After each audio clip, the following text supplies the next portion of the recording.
Hello and welcome to the latest episode of the Dribble Drive podcast. I am your host, Austin Render, with you on episode 29 of the Dribble Drive podcast. We're taking a look at what happened in week 6. We're going to be joined here in about 15 minutes or so by Talia Goodman, who's going to join us here on the show to talk all things Big Ten. She covers NCAA basketball for On3, and she's going to kind of give us some details on her early thoughts of the Big Ten Conference. A reminder to subscribe. Hit that like button. We are on the Back Home Network, brought to you by Home Field Apparel. All our videos are live every Tuesday at noon on the Back Home Network YouTube channel. We are also on podcast form at Apple and Spotify podcasts. And we're on Twitter as well, or X, I guess I should say. Follow us there at Dribble Drive WBB to stay up with all the latest things going on in Big Ten women's basketball. We appreciate you giving us a rating, a download. That kind of stuff helps us know how we are doing with the podcast as we head toward the new year here. Again, another program reminder for you. Next week's episode will be released on Monday, the 23rd, and we'll go live at noon on the 23rd instead of noon on the 24th because that is Christmas Eve. Want to let that holiday be as it is. I'll be with family. I'm sure many of you will be as well. So want to make sure that we get that podcast out before the holidays, and it also gives you something to listen to on your way to your respective travel destinations that may be occurring over the holiday season. With that, let's get into what happened this week in the Big Ten. Well, for those of you watching us here on YouTube, we'll have the scores rolling underneath. A lot to get to in Big Ten play. Only one Big Ten game this week, which is where we will start things off here. With the one Big Ten game we saw, and it's our team of the week. The Michigan State Spartans, they win this one over Iowa 68-66. Michigan State gets the ranked victory. They're off to a 10-0 start, the best start in program history. The best previous start was 8-0. So this is crushing now their previous records. And I mean, this is just, I watched a good portion of the first half of this game, and then I was at an IU game, so couldn't watch the second half. But I'll be honest with you, it wasn't pretty early. I mean, this was back and forth. This was kind of turnovers each way. It wasn't a high shooting percentage. And I give credit to both defenses. But when you think about Iowa and Michigan State, your first thought doesn't go to defense. Excuse me, battling a cold here. But your first thought goes to offense. I mean, Michigan State's one of the top 5 scoring teams in the country. They average over 90 points a game. Iowa, of course, the past few years has always been about the way they can score the basketball. They're a different team this year with different personnel, but they can still score it. And this game was all about defense. This game was about forcing turnovers and at times careless play with the basketball. I mean, Iowa has had turnover issues this year, and it came back to haunt them again in this game. They ended up turning the ball over 23 times in this contest. The star for Michigan State was Julia Ayrault with 19 points. But again, Iowa made life difficult on her. 7 of 19 from the floor. Grace Van Sluten, 14 points, had to earn a lot of those from the free throw line. And this was also a game that had a ton of fouls. A lot of players got in foul trouble in this game. I think 3 or 4 players had 3 fouls in the first half. Sydney Falter had her 4th foul in the third quarter. It was a game and a battle of attrition between these two teams, and ultimately Michigan State wins it. They go on a 15-0 run in the fourth quarter, and the big thing was their defense again in that fourth quarter. They held Iowa to 3 of 13 from the floor in the fourth. And again, that's a 10-0 start now for Michigan State. That's 15 straight wins if we go back to last season for them. And they are 1 of 9 unbeatens left in college women's basketball. And there are 4 still in the Big Ten. And I guess we should probably mention where some of these teams are now in the AP poll, because this was the big result as number 17 Michigan State takes down number 21 Iowa 68-66. So let's look at where everybody is now in this week's AP poll. And we're looking at UCLA still at number 1. That's not a surprise there. USC moves down, I think, more so to make way for some teams that got big wins. Notre Dame, of course, knocking off UConn. So USC drops to 7. Same with Maryland. They dropped to 8. Ohio State stays put. Michigan State rises a little bit more inside the top 15. How about 1/3 of the top 15 of the country belonging to the Big Ten? Michigan State up 2 spots. Michigan holds steady with their win over Detroit Mercy this week. Iowa drops 1 spot, so not penalized for a 2-point loss on the road at Michigan State. And Nebraska moves up 1 spot to number 23. Illinois remains in the receiving votes category. I am a little surprised that Indiana is not receiving any votes at this point. We could talk about Indiana more as we go here, but I'm a little surprised by that. And look, keep the chip on their shoulder, I guess. But I think they've won 4 straight games, 7 of their last 8. If you watch Indiana, they are playing much better basketball right now.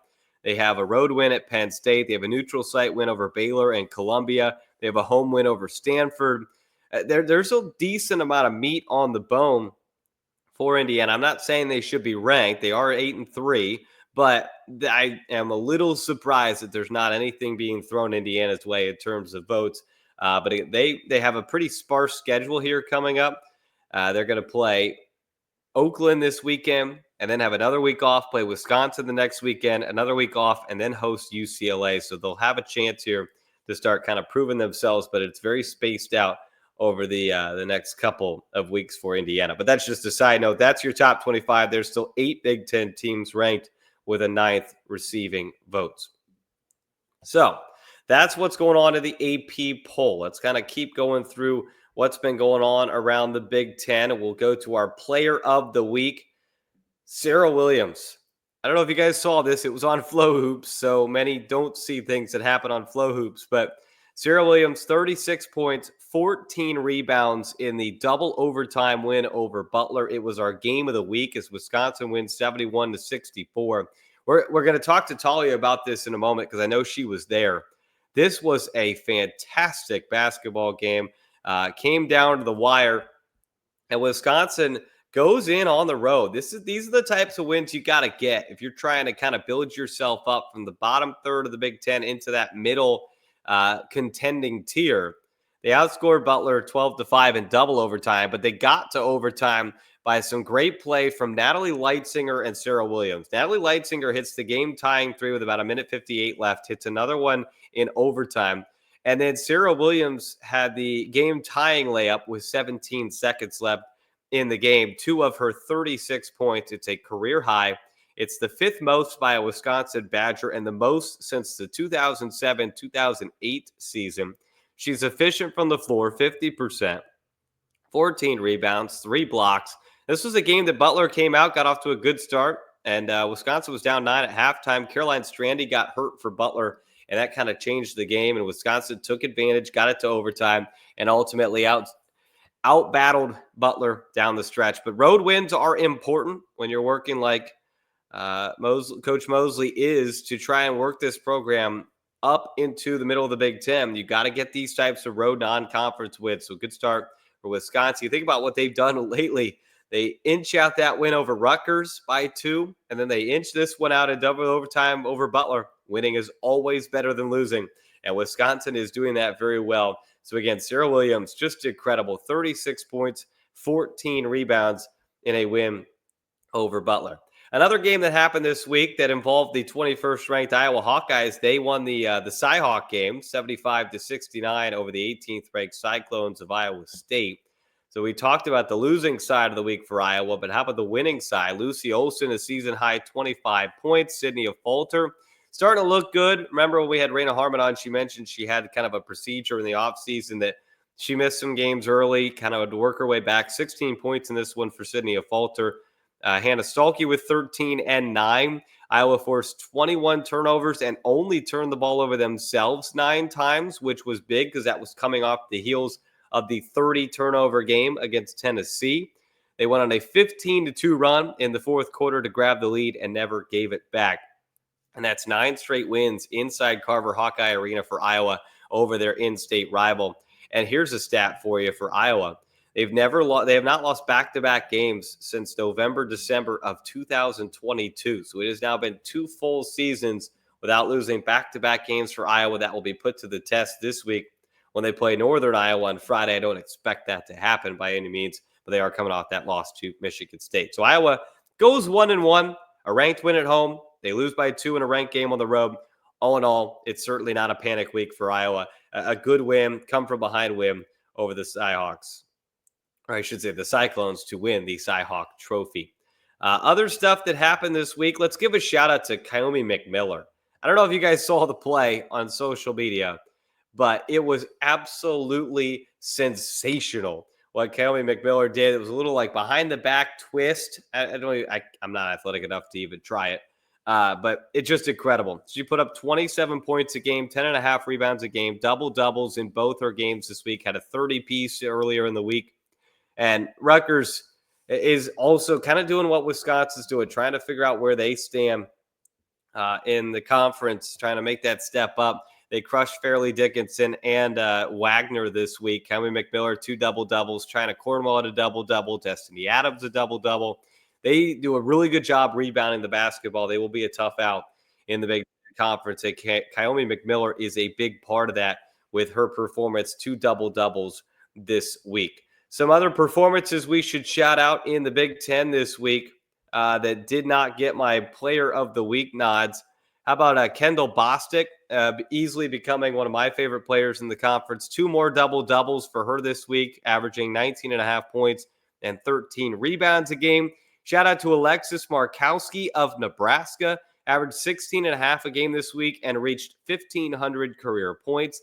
Chance Gray put up 21 against Ball State. Gracie Merkel, despite a 1-1 record for Penn State this week, averaged 23 and 15, putting up 2 double-doubles and monster numbers in the win over Providence. We mentioned Kaomi McMiller, who's about to graduate from the Freshman of the Week category and start winning some Player of the Weeks.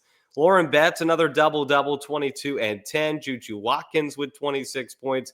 And Savia Sellers, in a losing effort against Utah, put up 30 points and 8 rebounds for Washington. Some other freshman performances, Barry Wallace of Illinois, a career-high 18 points as they continue to deal with injuries. Makaira Cook, Gretchen Dolan, and others remain out, so Barry Wallace steps in, goes for a career-high against a good Southern Indiana team that Illinois took care of relatively easily. Olivia Olson of Michigan scored 22 against Detroit Mercy, and Kaylee Heckel of USC with 14 points, 4 rebounds, 4 assists, and 4 steals in their dominant win over Elon. So that's kind of what's going on in the past week in the Big Ten Conference. For more on what's going on throughout the season in the Big Ten Conference, I don't think there's anybody who has watched more basketball in the entire country than Talia Goodman, and she joins us now. Talia, thanks for joining us. Have you gotten any sleep in the last 6 weeks during covering basketball season? Not a lot, and I've had to study for my final tomorrow. It's keeping me busy, but there's been a lot of good basketball, so it's fine. It really has been, and the Big Ten Conference has been toward the top of that good basketball. 5 teams in the top 15, 8 teams ranked in total. We just talked about it, so I want to go there first. You were at Hinkle Fieldhouse last Wednesday for the Wisconsin-Butler game. Sarah Williams was sensational, and for those who maybe don't have Flow Hoops and weren't able to see it, take us there. What was that performance like, not only for Sarah Williams, but for this Wisconsin team that's trying to take a big step forward this year? Yeah, I mean, they really took advantage of the opportunity and got a solid road win at Butler, who's probably like a top 75-ish team right now. So that's not to be, overlooked. They took advantage. Butler's leading scorer went out with an injury, I will say, in the first half. So that definitely helped their case, but it still took them 2 overtimes to get it, but they stuck with it, right? And Sarah Williams, like you said, she is not only one of the best players in the Big Ten, she's one of the best talents in the country. And she really is. She does it all. They rely on her so heavily, but not in a bad way. Like, she has the stamina to stay on the court for a full 40 minutes. And I think she was on there even longer in that double overtime win. So I was really impressed with her. Tess didn't have a great shooting night, but she's someone that I've really liked on Wisconsin. They did a good job of filling their needs in the portal. And you can see that as they are facing, some tougher competition. They had their first Big Ten game against Rutgers, which they pulled out a 2-point win there. But yeah, the Butler win was a pretty solid one, probably their best that they've had this season. Yeah, that was certainly they've had a flair for the dramatic here with the ways they finished those games against Rutgers at Butler. Let's talk about the game of the week. that we had that I named here on the, or I Mm. guess the team of the week, which is the Michigan State Spartans. They beat Iowa 68-66.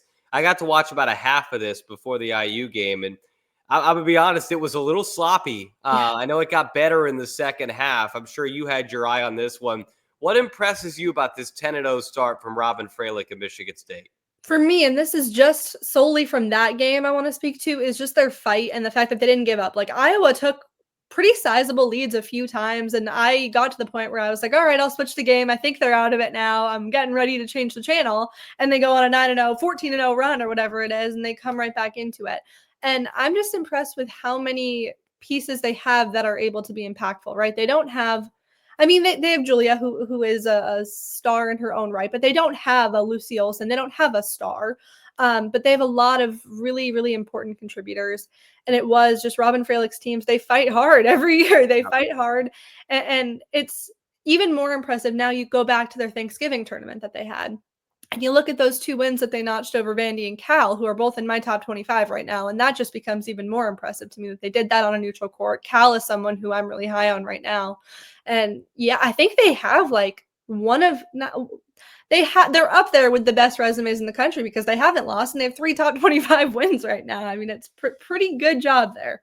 And they're going to test themselves again this week because they're going down to the West Palm Beach Classic, where they're going to square off with Montana Thursday, but then a pretty good Alabama team on Yes. Friday. So an opportunity for more resume building wins for Robin Fralick and Michigan State before they head into conference play. I want to get your thoughts on a team that is sitting kind of just outside the top 25, the Illinois Fighting Illini. You have consistently had them in your top 25. I Yeah. want to give you the floor. Why have you continued to keep Illinois in that kind of 23-24 range? Because I watched them on November 7th play Florida State in person, and I said, "This is a team that has so much potential," right? What they just dismantled Florida State, and I was there, and I watched it in person, and I saw what they did to Tania Latson, and I was like, "That's a really good Florida State team. That's a really talented Florida State team. They're not ranked right now. They will be later in the season. I'm not worried about them."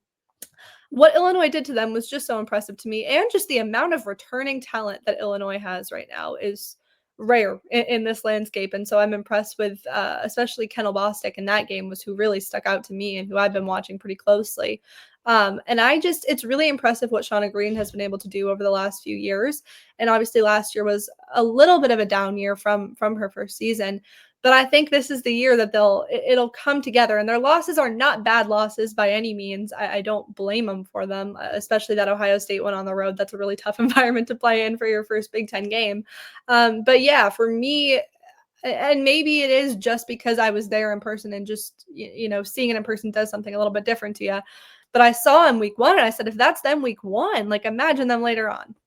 Yeah, I mean, they've got a starter and 3 bench players injured right now. So they're kind of trying to make their way through without, I mean, Makaira Cook, a big name right now that they are playing without. But good to see Barry Wallace and Jasmine Brown Hager and some of these other players stepping up in those spots that are being missed by Makaira Cook and others. They're 9-2 right now, receiving votes. We obviously know USC and UCLA. They're the top 2. UCLA, so impressive what they've done so far this season. They've kind of left no doubt. It feels like when they went over to Paris, they dominated a Louisville team, which maybe now we have some serious questions about. But they've also been very impressive in their win over South Carolina. They're going to play Creighton later this week. Is this UCLA team definitively the best team in the country right now? I mean, right now, based on what they've done, yes. I think South Carolina is the more talented team, to be Okay. honest with you. And I think on a neutral court or at home, South Carolina would have won that game. But nonetheless, very impressive that UCLA was able to take them down for the first time since the 2022-23 season, right? And so that's why, to me, they are definitively number 1 right now because no one else has done that for a year and a half. So that's why they're number 1 to me right now. But I think we will see them be tested. And I think when they play USC, that will be very, very telling. I think USC is a talented team who hasn't necessarily come to their potential yet. And I think by Big Ten play, they will be getting there. And so I think that'll be the matchup. And I'm sure you agree, that'll be the matchup that decides the fate of the number 1 spot in the Big Ten. There's no doubt those 2 are the top 2, but we should not overlook Maryland and Ohio State, who have continued to put up perfect seasons. The Big Ten has 4 of the 9 remaining unbeatens in the country right now. Maryland, I feel like going under the radar because they did their work early. They had the big win over Duke, a road win at Syracuse, and now they're just kind of hanging out in non-conference play. They didn't even play this past week. Their Big Ten win was at Purdue, a little bit sloppy, but they got the win. Do you feel like this is a Brenda Frese team that can compete for a Big Ten title? You know what? I wish I knew, because I'm someone who is I'm so high on strength of schedule, and I'm like, if you're a team like Maryland, you can schedule a little bit like I love the Duke game, I do, but it was what 3 days into the season, 5 days into the season. Like, while that was a very, very impressive win, it was at home, it was by 5 points, and it was a good performance all around and much more cohesive than I thought they'd be that early on. But as teams are now getting better, and we're seeing it with them playing, these even top 50 teams, right? We're not seeing a whole lot of that from Maryland. So it's hard to kind of gauge where they are right now. And I felt a little bit similarly with Ohio State until they played Illinois, and then I got a better sense of Ohio State. But Maryland is one that I'm like, just play a team. I'm begging you. Play someone who I can actually get a feel for who you are and what you can actually do. Maryland is a team that normally does have that hard schedule, and I think because of how many transfers were coming in this year, that's my hypothesis, is that Brenda Frese was probably trying to say, hey, let's ease this thing in here. They will host Michigan State on December 29th, so there we will get a little bit of a learn on Maryland. They'll hit the road at Iowa January 5th, another opportunity to learn a little bit more about Maryland. I want to get your thoughts on Indiana. They are not receiving any votes in the AP poll. Yeah. I'm not saying they should be ranked. I'm just a little surprised they're not receiving any votes. They do have a win over Stanford. They have neutral site wins over Columbia and Baylor, and they have a road win at Penn State. I'm not saying it's a stellar resume, but I'm just a little curious as to your thoughts on where Indiana stands. All right, let's talk about it, though. Let's talk about Indiana, because I go here. I love the Hoosiers. In every other sport I'm allowed to root for. And then in this sport, I got to be real with you. They haven't done what it takes to be ranked or receiving votes right now. Stanford is not a team I'm high on. Stanford has not proven anything to me. Their close one at LSU was good, but I'm also not sold on LSU yet. LSU has played nobody but cupcakes. So I'm not sold on Stanford at all. They're, barely hanging on to like top 35, top 40 for me at the moment. They just got crushed by Cal. And then Baylor, also not sold on Baylor, right? Lost at Oregon, who is okay. And it is another team that is kind of in a similar spot to Indiana, where I'm like, I don't really know what to make of you quite yet. But I expected Indiana to be better than they are. And that's why I think people are not giving them the benefit of the doubt right now, because we thought they'd be, top 4, top 5-ish in the conference. They're hanging on to top 10-ish right now for me. Like, especially with Sydney being out right now, that hurts them. And hopefully when you get her back, you can pull some stuff together. You need to be able to shoot the ball, because that's what you built this team around, right? You built this team around shooters. You got to be able to consistently shoot the ball. So I'll be excited to see them more in conference play. They don't have anything really tough until then. And it's been a few lackluster opponents since they got back. Columbia is a good Ivy. They're a good Ivy. Those are 3 good wins, not one great win in there for me. No, that's fair. I just wanted to get someone else's thought that doesn't work for the team, because we got to get impartial thoughts here. But I feel like they're growing. I feel like they are getting better. They 100% are, because those 2 losses at the beginning, they are outliers to me. They are not who this team is, but they are something that you have to take into consideration, because they have been in November and it's only December. So right now they're still, the near past, right? Like, it's not something that happened 3 months ago at this point. It's still something you have to look at and be like, okay, why did that happen? And so until they prove that they deserve a spot in the top 25 for me, they don't have the benefit of the doubt right now for me. That's fair. Harvard was turnovers. You can't turn the ball over 27 times, and I think they shot like 33% in that game. And Butler was about field goal percentage as well. And then North Carolina, I truly believe, was tired legs with an injured starter, and they ran out of gas. And they've been much better since they got back from the Bahamas. But like you said, we'll wait to see until they get tested in Big Ten play, kind of where they are at. Yeah. Anyone else? I was going to say, I think they're a very talented team, and I think they have the potential to be, I'd say, top 6 in the Big Ten. I think they have the potential to be top 6 in the Big Ten. I need to see Sydney Parrish healthy right now. That's what I need. And hopefully we saw the other day, they said she's hopefully coming back soon. So that's what I need to see. They're hopeful she'll be back this weekend for Oakland. But and if we sat on this podcast and said everybody's really good, it wouldn't be a great podcast. So this is why we got to have conversations like this. So let's talk kind of biggest surprise to you in the Big Ten so far. I think we knew UCLA, we knew USC, we knew Ohio State. We've talked Michigan State. Maybe somebody besides the Spartans that surprised you this year. It is. Michigan State is my biggest surprise. I'm looking like now. I kind of expected everyone else to like Michigan actually. Yeah, Michigan they would is be one who mine. surprised me a lot because I had Michigan towards the bottom of my preseason Big Ten rankings, and Silas Swords just said, "Why would you do that?" No, she's been so impressive, and I think I just doubted this team, and I forget the exact numbers, but I think they had 6 players transfer out or something to graduate. Like they were all pretty key players. You lose Layla Felia, and I'm just like, how is she going to get this team together when you're starting 3 freshmen? But she has, and they've done a good job. They beat, Belmont, I think, which is their kind of key win. Virginia Tech is another one. Northwestern, they struggled though. So that was one where I started doubting them a little bit more. They were nearing like a top 25 ranking for me up until I saw that. And I was like, I don't know just yet because they haven't played anyone other than South Carolina in that first game of like tremendous caliber, right? Of like top 25 even-ish standing. So I'm waiting to see more for them, but I'm cautiously optimistic about that. Well, you're going to get it tonight when they take on Oklahoma in the Jumpman Classic. Very excited for that one. Well, let's go on the flip side. Disappointments in the Big Ten. Maybe it is Indiana, which we just talked about. But again, disappointment in the word of we're in week 6 of the season. Right. There's so much time to turn it around. But is there a team that you're like, man, I'm a little surprised they haven't gotten off to a better start?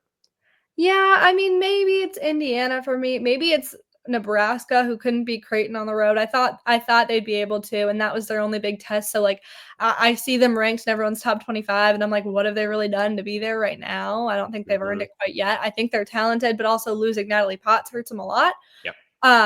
So I don't know. I think that's also circumstantial. Can't blame them for a player getting injured, of course. But I think that I was a little bit, higher on them than I am now. Heading into the season, we'll see what they're able to do, but I think that Creighton test was the one that they kind of needed in the non-conference to prove that they belonged up there. Yeah, that was, I think, the first game after the Natalie Potts injury. Yeah. So then they seem to be figuring it out as they go, but they're going to need other people besides Markowski and Britt Prince to step up and hit some shots, and they have been here over the past couple of games. Let's talk some of the games this week. Again, tonight we got Michigan and Oklahoma in the Jumpman Classic. You are more of a national, you take a look at everybody around the country. So give us a little bit on this matchup with Oklahoma for Michigan. How can the Wolverines win this game? I don't think they will. Okay. I don't think they got this one. And that's just, I saw Oklahoma over Thanksgiving. I was in Vegas and I saw them play 2 games. I saw them play DePaul, who we don't even need to talk about that one. And then I saw them play Duke. And the Duke game, they should have won that game. Peyton Verhulst is one of the most talented players in the country, and that just cemented it for me. She took the game to overtime with a buzzer beater 3. Like, I'm just so impressed with them in the big moments. They did it again at Louisville too. Like, she just comes through when it really matters. They have Reagan Beers, who came over from Oregon State, who's one of the best post players in the country. And I just think they returned. So I think they returned like 98% of their production from last year or something absolutely nuts like that. And you put that against a Michigan team who returned almost nothing. And I think Oklahoma's bound to win. But, maybe I'm wrong. Maybe, we'll get the Silas Swords performance that we got in the first game, and Olivia Olson will go off too. But I think Oklahoma definitely has the veteran advantage here. It's certainly an opportunity once again to see what the freshmen are made of for Michigan as they take on another quality opponent, a top 10 Oklahoma team. A game that's got a little bit more interesting than maybe we thought in the preseason is Nebraska at Georgia Tech this weekend. Georgia Tech just had a really nice win. Was that in Chapel Hill against North Carolina? What's Georgia Tech doing well, and what do you see in a matchup with Nebraska? It's their freshman. She's insane. I'm like blanking on her name right now, but she's absolutely insanely talented. And I've been they're my biggest surprise in the country. I did not expect Georgia Tech to even like sniff the rankings this year, not even sniff them. And I think I have them at 15 right now because they're undefeated. They've just been on a roll recently. But I do think it is time for them to maybe get a reality check soon. And so I think Nebraska may be able to give them that. We'll see what they're able to do. But yeah, Georgia Tech has been, maybe one of my biggest surprises in the country. You mentioned you wanted to see more out of Nebraska in the non-con with the loss to Creighton. They now have a resume building opportunity, at least for the moment, to go on the road to Atlanta and take on Georgia Tech. So an interesting one. That one is Saturday. Also Saturday is the game of the week in the Big Ten and nationally. Certainly, it's UConn at USC Saturday night, 8 o'clock on Fox. Give us some keys to this one. UConn obviously just lost to Notre Dame. USC also lost to Notre Dame. What are some of the keys that could lead to a victory for either side in this game? I think for UConn, it's getting contributions from someone not named Paige Beckers, right? She has done everything, and she has done a very good job of doing everything, but that was kind of their Achilles heel. I was at the Notre Dame game, and it looked like she was, maybe tired and just trying to do too much. They weren't getting what they needed out of Sarah Strong, who is, I would say, the best freshman in the country right now. And if she is, at her peak, she is one of the best players in the country, 100%. So I think it's having her on top of her game. She got 3 fouls early in that Notre Dame game, so that kind of set him off. For USC, I haven't seen anything about Juju Watkins' status because she got hurt yesterday against Elon, and I don't know what it is. I'm hoping she'll be back for it, because if she's not, that kind of changes everything. But having her healthy will be absolutely huge for USC in this one. Yeah, I just see ankle. Yeah, Outside exactly. of that, I'd have to kind of look through here. It doesn't look like we have anything from I looked earlier. Lindsey Gottlieb. If you haven't seen anything, then we probably haven't seen anything. There's few things that slip past you when it comes to that kind of stuff. But one thing we should know: a news drop that involves a Big Ten team, the Thanksgiving tournament that is being put on at UCLA. I think it's South Carolina, UCLA, Texas, and who's the fourth Duke. team? Duke. Explain that to the folks at home. They did a men's version of it this year. It ties into NIL, correct? Yeah, 100%. Every team who participates in it will get $1 million in NIL for their program, not having to do with on the court stuff. They'll make appearances, they'll go to events, and every team who participates will get that million. And then the number 1 and number 2 finishers will get an additional, NIL bonus, like what they did for the men's side this year. And it takes place in Vegas over Thanksgiving week. It'll take place at, I think, the MGM Grand, the same place that they do the men's one, it'll overlap with the men's tournament. So fans can go to both, which will, hopefully get the attendance up for the women, Yep. which I think is a really great idea.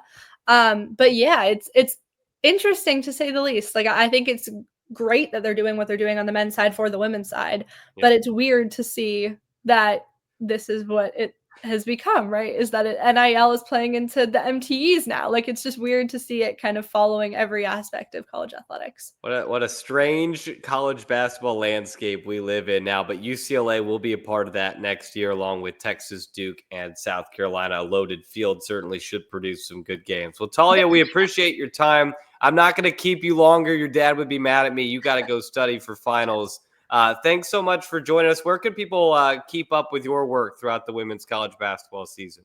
I'm all over Twitter 24/7. Talia Goodman, WBB. That's where I am pretty much 24 hours a day. If you are a women's basketball fan, you have to be following Talia Goodman. She'll keep you up to date on everything going on in Big Ten and national college basketball. Talia, thanks for joining us. That's going to wrap up the pod. Again, keep an eye out on that UConn and USC game this Saturday night. Is going to be a ton of fun.